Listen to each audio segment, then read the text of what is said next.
India में government MBBS seats आवश्यकता से कम होने की वजह से बहुत से अनरिजर्व्ड स्टूडेंट्स को अच्छे नीट स्कोर के बाद भी एमबीबीएस में एडमिशन नहीं मिल पाता है। ऐसे में या तो वो किसी प्राइवेट मेडिकल कॉलेज में बहुत भारी भरकम फीस और डोनेशन देकर एडमिशन लें, या फिर वो भारत से बाहर ओवरसीज किसी मेडिकल कॉलेज में एडमिशन लें। यही दो चॉइसेस रह जाती हैं। अब्रॉड से मेडिकल एजुकेशन पूरी करके वापस भारत आने वाले स्टूडेंट्स को एनबीई द्वारा ऑर्गेनाइज किया जाने वाला एफएमजीई एग्ज़ाम क्लियर करना पड़ता है। उसके बाद ही उनको भारत में प्रैक्टिस करने या फिर किसी जॉब में अप्लाई करने या फिर फर्दर एजुकेशन के लिए कोई कोर्स ज्वाइन करने की परमिशन मिलती है। 2015 से 2018 के बीच में इस परीक्षा में 61,708 स्टूडेंट्स बैठे और उसमें से सिर्फ 8,764 ही इस परीक्षा को क्वालिफाई कर पाए और इंडिया में प्रैक्टिस करने के लिए एलिजिबल बने, जो कि टोटल स्टूडेंट्स का सिर्फ 14% होता है। इस साल भी एग्ज़ाम हुआ और इस साल भी मुश्किल से 15-20% स्टूडेंट्स ही इस एग्ज़ाम को क्वालिफाई कर पाए। तो ये एग्ज़ाम इतना कठिन क्यों है? 70,000 भारतीय जो बाहर से पढ़ के आए, उसमें से 20,000 से भी कम मेडिकल प्रोफेशन को प्रैक्टिस कर पा रहे हैं और 40-50 हज़ार छात्रों का भविष्य बर्बाद हो चुका है। ना सिर्फ उनके 5 साल की मेहनत, बल्कि उनके पेरेंट्स की हार्ड अर्न मनी भी। ऐसा तो हो नहीं सकता कि इतने सारे ये जो स्टूडेंट्स थे ये सब यूजलेस थे, इन्होंने कुछ नहीं पढ़ा। हो सकता है इनमें से कुछ काबिल नहीं हो, लेकिन सारे के सारे तो ऐसे नहीं हो सकते ना। 50,000 के आसपास स्टूडेंट्स जो इंडिया में आने के बाद भी प्रैक्टिस नहीं कर पा रहे हैं। ऐसा भी तो नहीं हो सकता कि भारत के प्राइवेट मेडिकल कॉलेजों में पढ़ने वाले डोनेशन से एडमिशन लिए सभी स्टूडेंट्स बहुत ज़्यादा काबिल हैं। खैर, इसमें से कम आधे स्टूडेंट्स, 25-30 हज़ार स्टूडेंट्स वो हैं जो शिकार हो गए हैं दलालों की धोखाधड़ी, सरकार की असंवेदनशीलता और एमसीआई के गलत नियम और एनबीई में व्याप्त भ्रष्टाचार के। चलिए इसको समझने की कोशिश करते हैं। India has a very strong private medical college honours lobby which has politicians as stakeholders cutting across all political parties. The question paper made by NBE for FMGE exam is deliberately made extremely tough so that only 15 to 20% of the foreign medical graduates are actually able to clear it. And this is done under the pressure of private medical college lobby.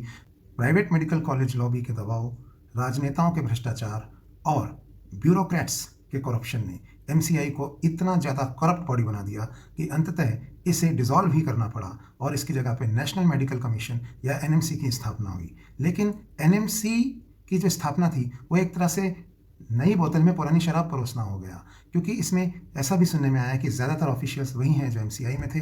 तो भ्रष्टाचार जो है, जो खून एक बार मुंह लग चुका है, वो उसी तरह से चले जा रहा है। एफएमजीईस के लिए बनने वाला पेपर एनबीई इतना टफ इसीलिए बनाता है ताकि इससे ज़्यादा स्टूडेंट्स क्लियर ना कर पाएँ और भारत से बाहर जाकर एमबीबीएस करने में डरें कि वापस आकर उनका करियर खराब भी हो सकता है और वो भारत में ही प्राइवेट मेडिकल कॉलेजों की मनमानी दुगनी तिगुनी फीस जो 1-1 करोड़ रुपए तक जाती है वो देकर यहीं से एमबीबीएस करें।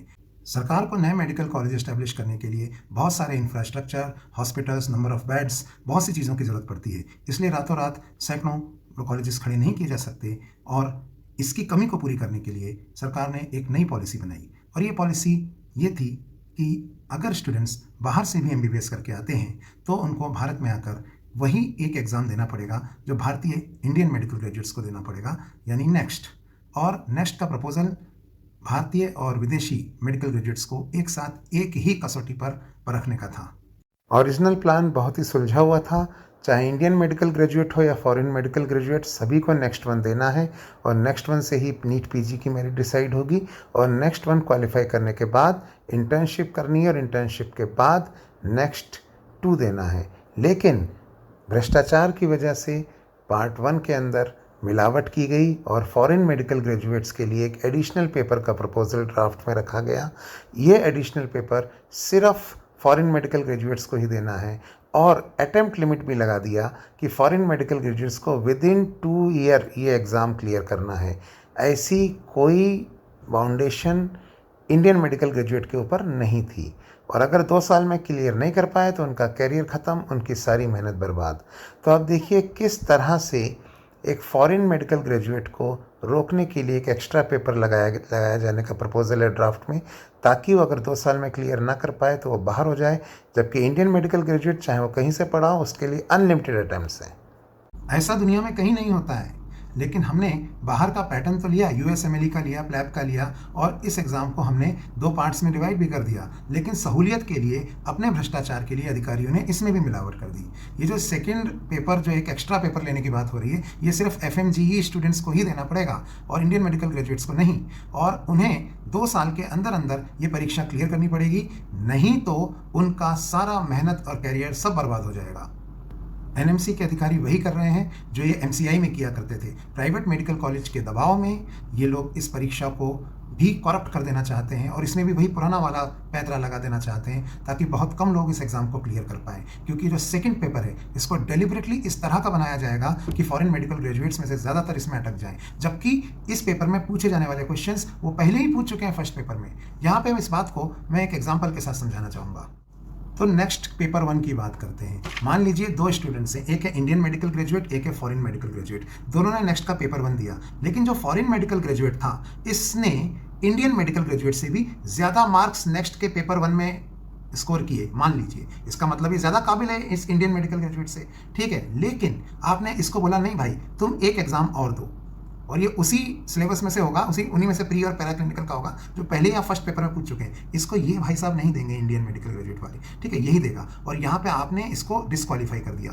तो अगर ये डिस्क्वालीफाई हो गया और इसका कैरियर खत्म हो गया, लेकिन ये अब जो इंडियन मेडिकल ग्रेजुएट है, ये बाहर जाके प्रैक्टिस कर सकता है इंडिया में कहीं भी, ठीक है। तो एक बात बताइए, क्या इसको ये वाला एग्जाम नहीं दिलवाना चाहिए था इंडियन मेडिकल ग्रेजुएट को? क्योंकि इसने तो फॉरेन मेडिकल ग्रेजुएट से भी कम मार्क्स स्कोर किए थे जब आपने पेपर का जो कॉमन वाला पार्ट करवाया था। नेक्स्ट को लाने का उद्देश्य यही था कि भारत में क्वालिफाइड एलोपैथिक प्रैक्टिशनर्स और डॉक्टर्स की संख्या को बढ़ाया जा सके। लेकिन ये उद्देश्य प्राइवेट मेडिकल कॉलेज और उनके स्टेक होल्डर, हमारे करप्ट पॉलिटिशियंस, एनबीई, एमसीआई और यहाँ के ब्यूरोक्रेट्स के इंटरेस्ट के अगेंस्ट जा रहा है।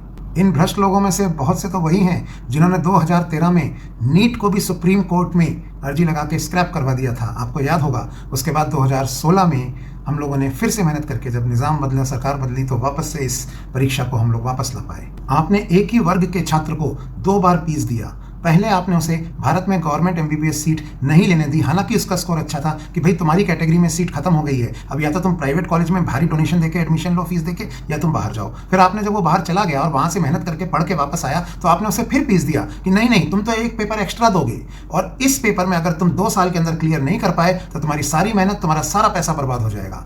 लेकिन अगर आपने डोनेशन देके, महंगी फीस देके प्राइवेट कॉलेज से एमबीबीएस करी है, आपने हम सब भ्रष्ट नेताओं को और ब्यूरोक्रेट्स को भी खिलाया है, तो आप चिंता मत कीजिए। आप चाहे जितने अटेम्प्ट लीजिए और आप इसको नेक्स्ट को क्वालिफाई कीजिए, और उसके बाद आप डॉक्टर बन सकते हैं। ये एग्जाम कैंडिडेट का है, इंस्टीट्यूशंस का नहीं जहां से वो पढ़ के आया है। अगर सभी कैंडिडेट्स को इंडियन पेशेंट्स को ही ट्रीट करना है, तो सबका एक ही एग्जाम क्यों नहीं होता? सबकी काबिलियत को एक ही कसौटी पर क्यों नहीं परखा जाता?